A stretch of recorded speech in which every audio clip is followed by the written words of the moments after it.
Welcome. My name is Idris Kamoga, and I'm happy to have you all. A very good afternoon.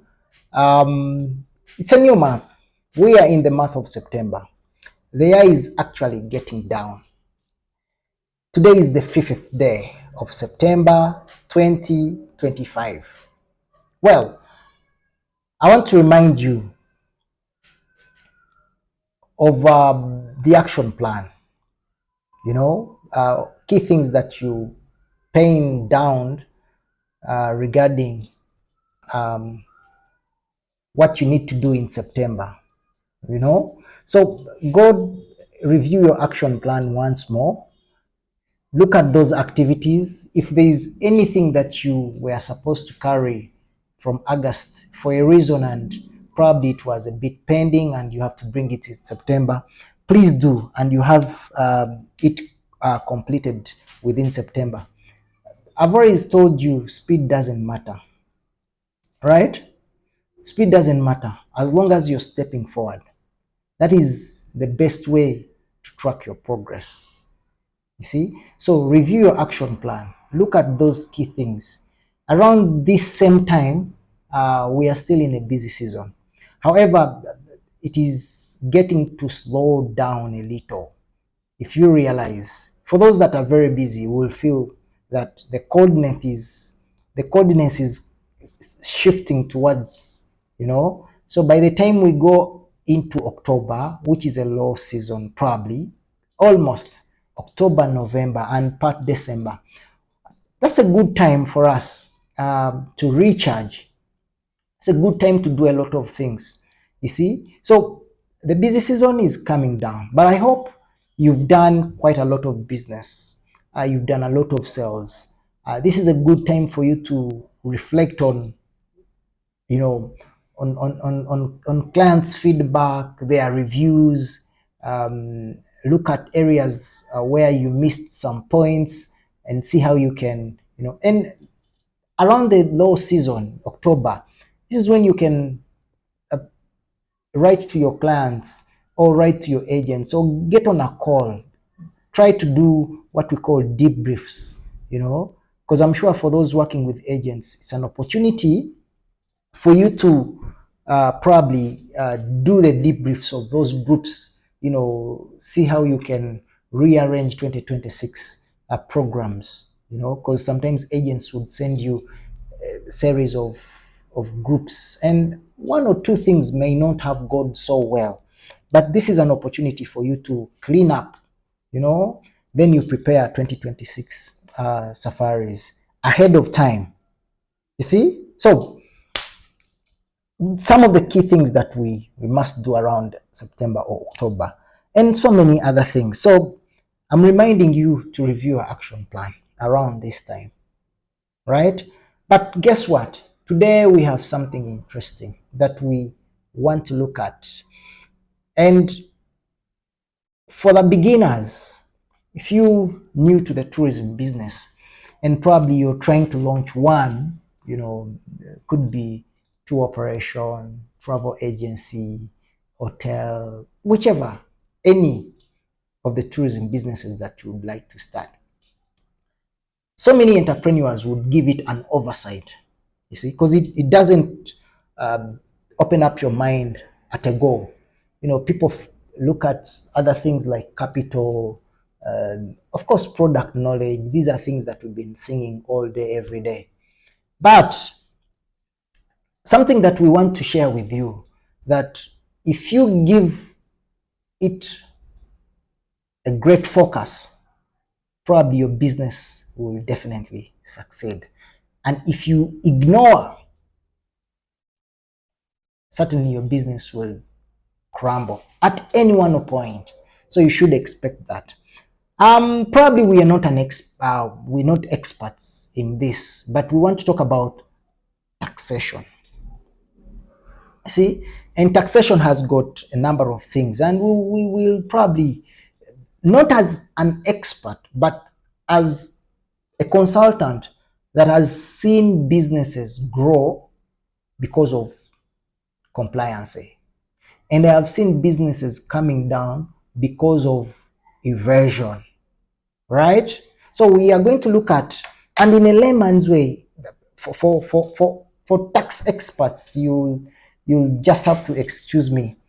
I'm not going to use any term, I'm not going to be deep in taxes, but we want to help tourism business starters that on top of your head, as you're joining the tourism business, I want you to have a greater focus on tax compliance, tax avoidance, and tax evasion, right? And those are three things. But we'll look at also the best practices, for in relation to taxation for our business. You realize that tourism, like any other business, it really faces a lot of taxes. You'll agree with me. A number of taxes. And there are so many, quite many. If we can look at a few, we have value added tax, which is VAT, right? We have income tax. I'm not going to define these in detail, but I'll definitely make some recommendations at the end of the, finding a tax consultant for your business and all that stuff. But my idea here is to give you some red flags that if you ignore this in your startup, trust me, your business may not celebrate its first 10 years of anniversary. You see, because you're going to have challenges. And when you have taxation challenges, you will get frustrated. When you get frustrated, of course, you'll get demotivated. When you get demotivated, this is when you get into a depression. You see, because the tax money is there to collect as much money as possible from your business. And we'll give some live examples. So it's a conversation about taxes for those that are willing to start startups for tourism as a business, and also those that are already in tourism. I've had so many queries, my colleagues or even myself. The authority would call you, even others say, today the authority called me about taxes, blah blah blah, and I really don't understand. So these are things that we don't actually anticipate when we are or probably put a bigger focus while we are starting our businesses, right? But which is very key, because it either puts you up to success or it puts you down and you don't achieve success. So we're looking at a number of taxes that your business is actually headed to, and we said we have income tax, we have customs tax, tax on imports and all that. And at one point, you may import a car, you may import goods, you may import equipment. You see, and these are part of your company asset anyway. So there is exercise duty, there is withholding tax, of course, others, including pay as you earn, what we call payee. Would I even bring in NSSF on, because we have to remit that. You like it or you don't, because you have employees anyway. An employee contributes, an employer also contributes. So these are some of the mandatory, and they will stay in our businesses. You agree? Every month, and they've got deadlines. Every month, today is 5th, by now or before 15th of September, you must have paid your VAT, you might have paid your pay as you earn, you might have paid your staff NSSF, etc, etc, name it. So we want to look at these things and we understand them, and we have to put them in focus while we are starting our businesses. Otherwise, we may not be able to thrive, So let's look at some of the key things. To me, I think when you're starting your tourism business, first of all, commit to be tax compliant. Compliance is very key. You must pay taxes. You like it, you don't like it. If you don't do that, surely you're not going to operate. You will not. So tax compliance, you must be able to remit. You submit your income returns. Of course, when you're starting, you may not be subscribed to VAT, but at a point where the authorities will see that your sales have actually taken you to VAT registration, you either deliberately register or you will be coerced to register for VAT. And VAT, of course, is 18% of your profits that remains. If you probably you do a business worth $1,000 and you make $200, of course the authority would love to have 18% of 200, which is $36. You can make that figure bigger and bigger and bigger, and you get your accuracy in the figures. So compliance is very key, right? We also look at tax planning. You see, you must put yourself into a situation whereby you can be able to plan your taxes now, tomorrow, and forever, as long as you are in business. And tax planning is very key. It is very important.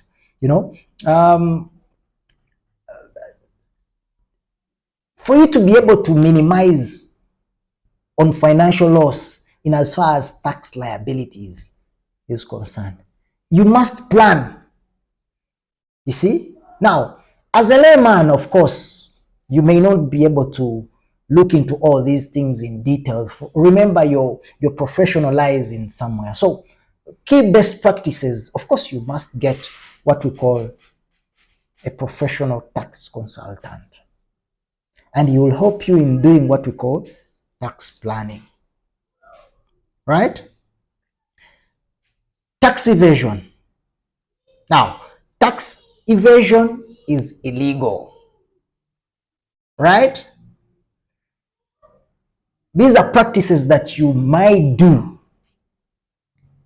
Of course, they will include non-transparency, poor record keeping, of course, inflating figures of your expenses and etc. And you don't have proof of, anything that is illegal that involves non-transparency, that comes into tax evasion.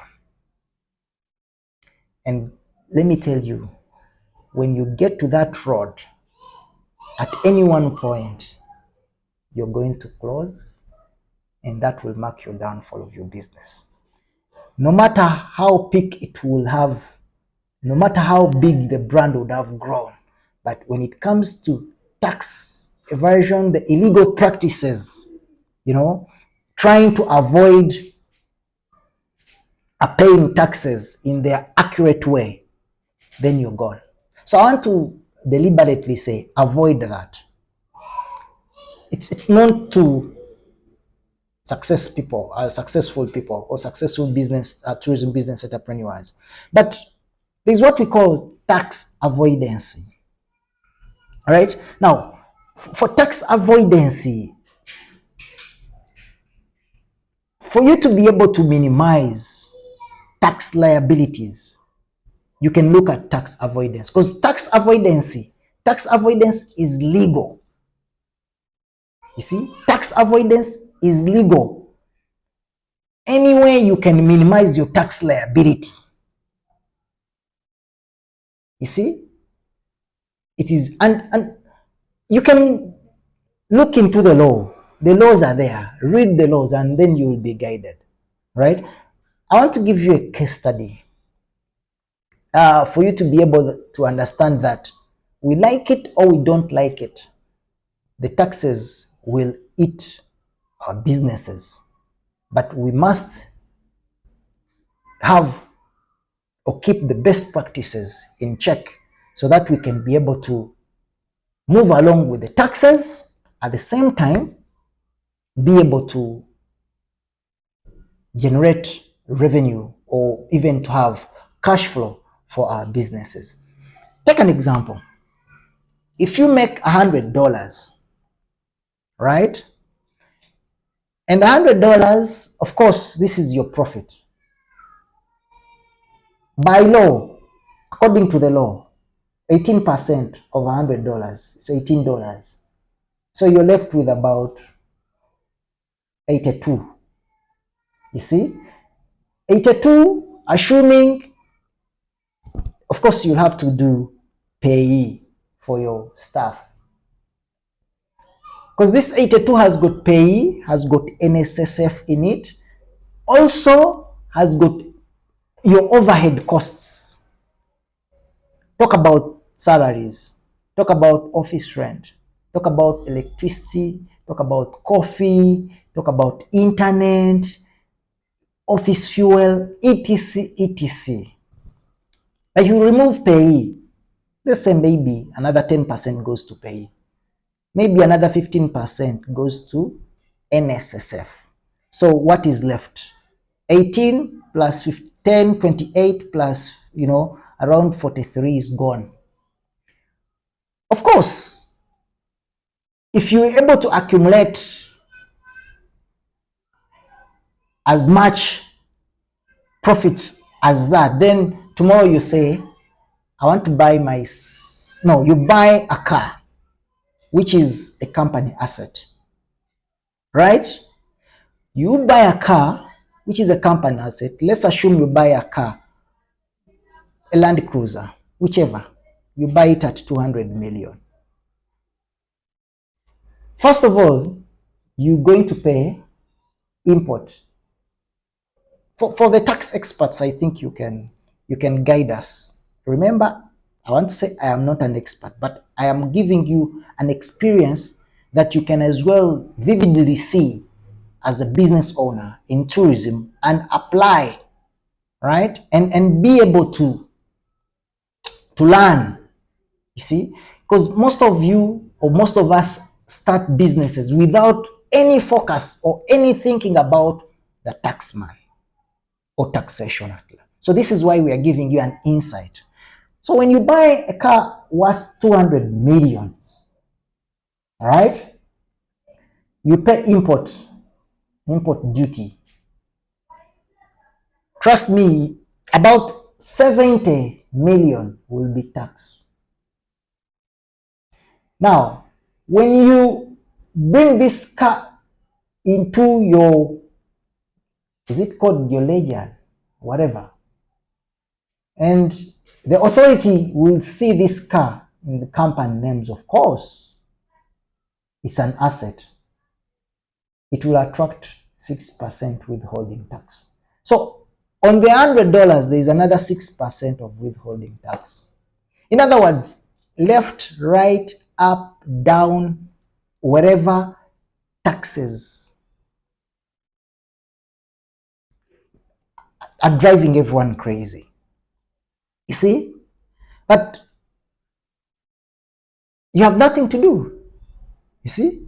So we want to look at, and in the end, you're going to be left with probably 30 or 25%. Even when you buy land for the company, you can imagine, of course, you'll have to pay stamp duty. You have the land transferred from the previous owner to your company, whatever. Then the moment the authorities see, and they will see that because this is a company asset within your books of accounts, and they'll say, oh, you've not paid withholding tax. Maybe you bought land 100 million and you have to pay 6 million, which is 6%. You see? So we want to give you a feeling that you have to understand ahead there is a roadblock, and this roadblock we have to move along with it, which is taxation or taxes towards our business. Majority of you have felt so bad.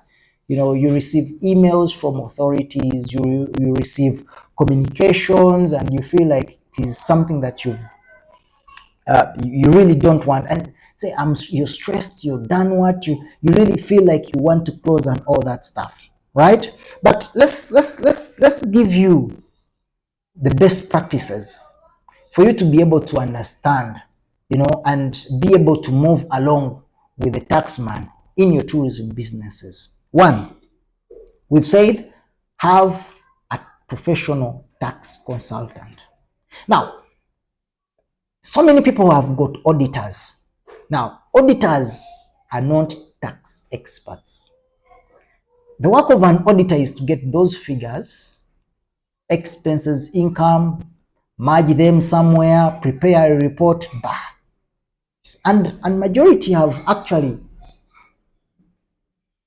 been taken into problems by auditors, especially auditors that audit without thinking about the taxman. When I talk about that, they know. You see, now there are so many figures that would probably attract taxes, but does your auditor know? Do they know about things about taxes? Are they updated about taxes, especially the laws? Because taxation laws are amended. And our second practice, as best practice, is actually looking at you keeping yourself informed. You must know the tax laws. You see, recently they said if you hire a consultant, and that is by law, and you pay a consultant probably a figure or a fee which is beyond 1 million, it attracts withholding tax. In other words, you must collect withholding tax from the 1 million. But a few people will know that. And in the end, probably your consultants and something fees accumulate to 60 million in a particular year, 2020 and 2021 or whichever. And then at the end, the authorities will query that. Now, the person who did the audit, the one we call the auditor, is he aware that the law says consultation fees attract 6%? And lastly, ensure from the word go, proper book or record keeping. And here you have to be very transparent. You see, ensure you have a proper record of your bookkeeping and accounts, right? This is how you can be able to challenge the authority. Otherwise, if anything comes to you and none of those are in checks, trust me, things like tax liabilities, penalties will make you frustrated. Because the taxman is there to collect and do checks in every day to see that he sends you. So next time you're receiving 50 million as tax liability, what are you going to do? And your record keeping is 100% poor.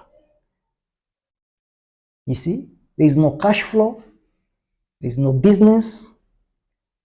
Of course, the next thing is to close. So, with those key remarks, I am sure you've learned something. Our topic today, or our conversation today, has been about taxation. We've not talked about this time product knowledge, no. Capital, no. No. All we wanted is to give you an insight for anyone who is starting, for anyone who is in this business. Do not run away from taxation. Understand it so well. When you understand it so well, normalize, let it be part of you. Don't run away from it. You see, I know it is something so scary. However, we've looked at the best practices. Have that in your mind. You like it or you don't like it. Otherwise, we felt this has been something that people have never thought about, yet it is very key in determining our business success. Otherwise, I want to thank you so much for following us. We're on Facebook, we're on Twitter, and we're on LinkedIn. And do not forget to subscribe to our YouTube channel for these and more learning tutorials. I see you next time. Bye bye.